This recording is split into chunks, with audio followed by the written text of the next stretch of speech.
As morning light begins to shine, I seek your word and make it mine. In quiet moments, faith is born. With every breaking of the dawn, rise and reflect on promises true. With every dawn, I'm renewed by you. Guided by grace, strengthened by love, your light leads me from above. Your word, my hope, my guiding way. In you I find strength each day. Through trials and fears I trust and rest. In your wisdom I am blessed. Rise and reflect on promises true. With every dawn I'm renewed by you. Guided by grace, strengthened by love, your light leads me from above.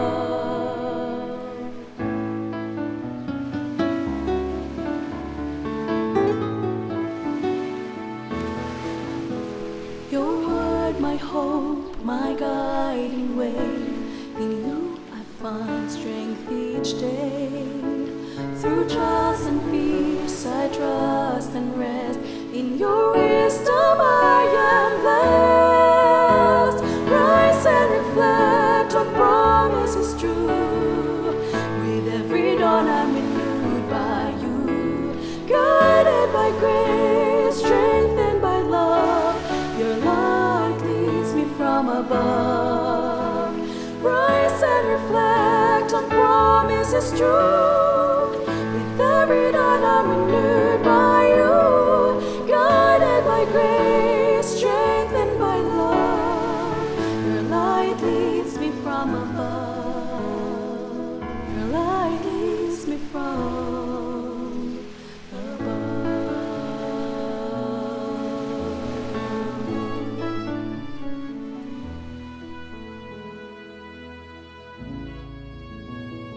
Isang bago at punong-puno ng pagpapalang umaga muli kaibigan. Ako ang iyong kaibigan, Ner Caranza. Sa mga awit, 143, talatang 8, bawat umaga, ipaalaala niyo sa akin ang inyong pag-ibig dahil sa inyo ako nagtitiwala.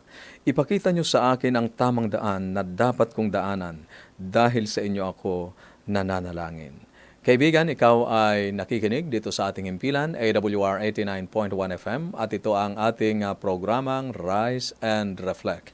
Binabati ko po kayo ng isang masayang umaga at nagpapasalamat po ako sa inyong maagang pag-tune-in, saan man po kayo naroon sa inyong mga tahanan o kaya po ay nasa inyong mga sasakyan.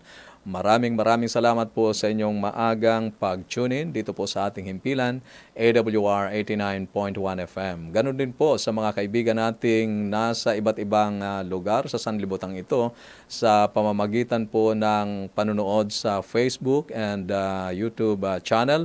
Maraming salamat po sa inyong pagtangkilik dito sa ating himpilan at sa atin pong programang Rise and Reflect. Dito ay nilalayo natin na pasimulan ang bawat araw sa pagbabalik ng pasasalamat sa ating Panginoong Diyos, pagbabasa ng Kanyang salita at sa pananalangin. At mula po sa ang Bible Pinoy version, atin pong itutuloy ang ating binabasang aklat. Ngayon ay Kabanatang 5 tayo ng Hebreo, talatang 1 hanggang 10. Pinipili ang bawat high priest mula sa mga tao at ina-appoint siyang mag-serve sa Diyos para sa mga tao.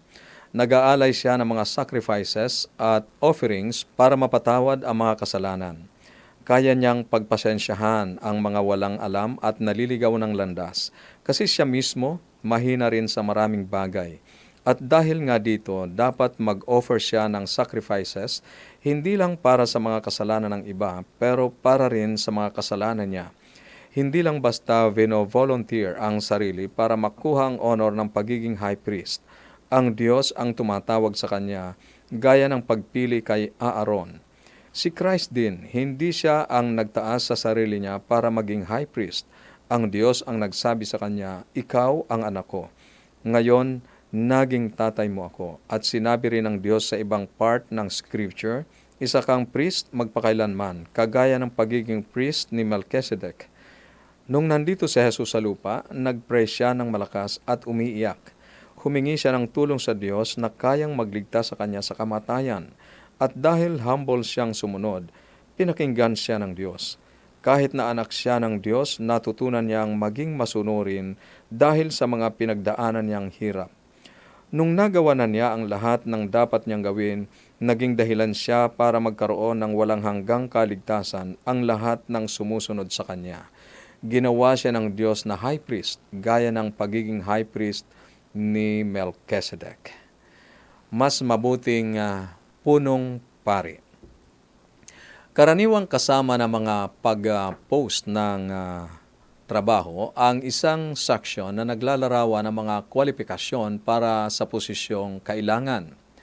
They asked for a certain level of experience. Inilarawan sa Hebreo, Kabanatang 5, talatang 1-3, ang isa sa pinakamahalagang kwalifikasyon para sa posisyon ng dakilang saserdote o high priest. Kaibigan, ang mga dakilang saserdote ay pinili mula sa mga tao, sang-ayon sa talatang 1. Ang dahilan ay ang kanyang natatanging tungkulin. A priest was more than a religious functionary. Isang saserdote ang pinipili na kumakatawan sa mga tao sa pamamagitan ng pag-aalay ng mga hain. Ang Griegong salita ay literal na sinasabi that they were chosen on behalf of men.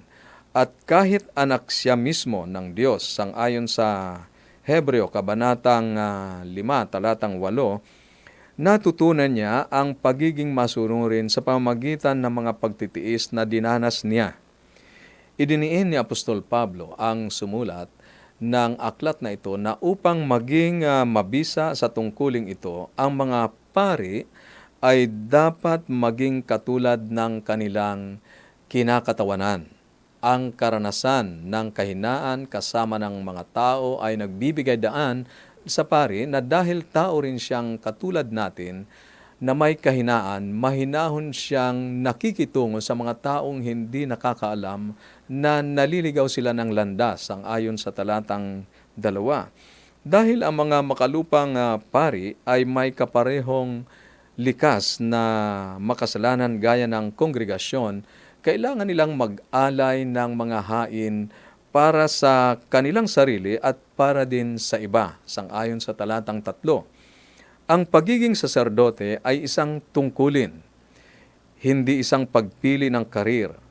Walang maaaring mag-voluntaryo para sa ganitong uri ng tungkulin. Sila ay hinihirang ng Diyos. Ang pagre-reviewing ito sa mahalagang qualification ng dakilang saserdote sets the stage for one of the author's main points in this letter. Ano ang isa sa kanyang pangunahing punto? Hindi lamang si Jesus ay karapat-dapat na maging isang dakilang saserdote para sa bayan ng Diyos, siya ay isang mas mahusay o mas higit pa na mas mabuting dakilang saserdote kaysa sa sinumang mga saserdote ng ceremonial law. Sila ay kapwa makasalanan na naglingkod sa bayan ng Diyos. Si Jesus ay nakibahagi sa kahinaan ng ating pagkatao, ngunit hindi sa gawa ng kasalanan. Malaki ang pagkakaiba. Noong si Jesus ay tuksuhin, ipinakita ng kanyang pagsunod ang kakaibang katangian ng pagiging tao ng ating tagapagligtas. Pagdating sa kanyang pagiging tao, si Jesus ay katulad natin sa bawat punto maliban sa isa. Siya ay hindi kailanman nagkasala, sang-ayon sa mga talatang 7 at 8. Ang pagsunod na iyon, kaibigan, ay umabot sa tugatog doon sa halamanan ng Getsemani nang ipanalangin ni Jesus, hindi ang aking kalooban, kundi ang iyo ang mangyari. Sang-ayon sa Lucas, Kabanatang 22, talatang 42. Kaibigan, ano ang mga qualification para sa isang saserdote? Bakit ganap na nagampanan ni Jesus ang papel na ito? Bakit mas mabuti na si Jesus ang maging dakilang saserdote mo kaysa sa sinumang saserdoteng tao. Para sa iyong comment and reflection, maaari kang makipag-ugnayan o mag-text sa atin pong mga numero 0917-1742-777, 0917-1742-777, at sa 0918-9447-891, 0918-9447-891. Maaari ka ring mag-comment dyan sa ating comment section kung ikaw po ay nanonood sa ating pong Facebook page. Kaibigan, dadako tayo sa ating paglapit sa Panginoon sa pamamagitan ng pananalangin. Nais kong samahan niyo kami sa ating pong pananalangin. Tayo ay manalangin. Dakila naming Diyos, pinasasalamatan ka po namin sa pagkakaloob mo ng iyong anak mismo, ang Panginoong Yesus, upang maging dakilang punong saserdote sa amin, mamagitan para sa amin. Salamat sa kanyang ginampanan at ginagampanang tungkulin para sa amin, sa kanyang pamamagitan para sa amin sa harap ng trono ng iyong awa. Dakilang Ama, maraming salamat po sa inyong anak na ipinagkaloob sa bawat isa sa amin upang maging aming punong tagapamagitan. Panginoon, sa pagkakataong ito, akin pong itinataas sa inyo ang mga dalangin ng amin pong mga tagapakinig. Mga magulang na may mga pasanin sa kanilang mga anak na napahiwalay sa inyo. Panginoon, tulungan po silang makabalik. Kayo po ang gumawa ng mga kaparaanan upang muli silang makapanumbalik sa pananampalataya. Ang kanila pong mga anak, Panginoon, na naghahanda para sa licensure examination. Inyo pong pagkalooban ng karunungan, katalinuhan na nagbubuhat sa inyo upang kanila pong maipasa ang kanila pong mga board exam na kanila pong susuungin. Pagpalain din po ang aming mga kaibigan sa kanila pong mga paghahanap buhay sa buong maghapong ito. Iligtas po sa anumang mga kapahamakan at ingatan nyo rin po ang aming mga kaibigang nakikinig habang sila po ay nasa kanilang mga sasakyan. Maraming salamat, Panginoon, sa pagdinig nyo sa aming panalangin sa pangalan po ng aming tagapagligtas na si Jesus. Amen. Amen. Kaibigan, maraming salamat sa inyong pagsubaybay dito sa ating himpilan, AWR 89.1 FM, at patuloy po namin kayong inaanyayahan na sundan ang natatanging pag-aaral na may pamagat na Revelation of Hope tuwing alas 7 ng gabi. At mamaya sa ganap na alas 12 ang ating pong Bible School on Air. Ito ang iyong kaibigan, Neryo Caranza, na nagsasabing huwag kang matakot, huwag kang mag-alala, huwag kang mangamba, sapagkat the Lord is always near you. Kaibigan, ang susunod, may nagmamahal sa iyo. God bless.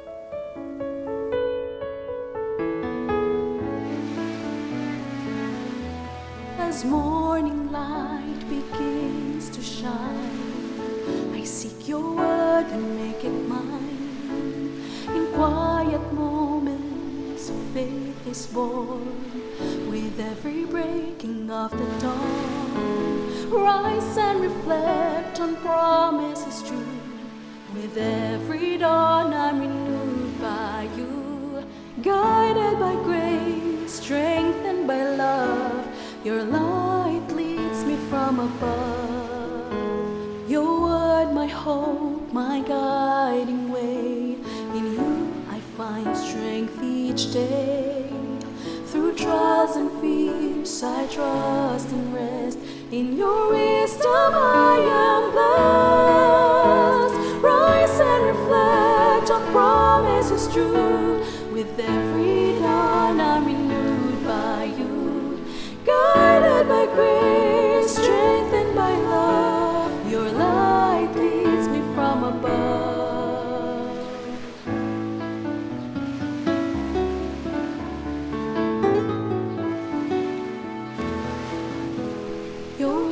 My hope, my guiding way.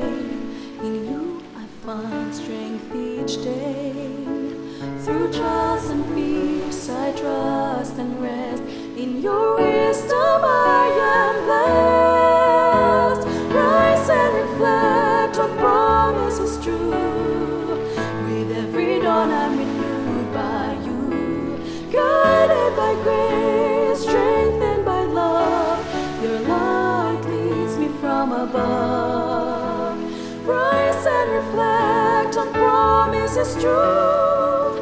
With every dawn I'm renewed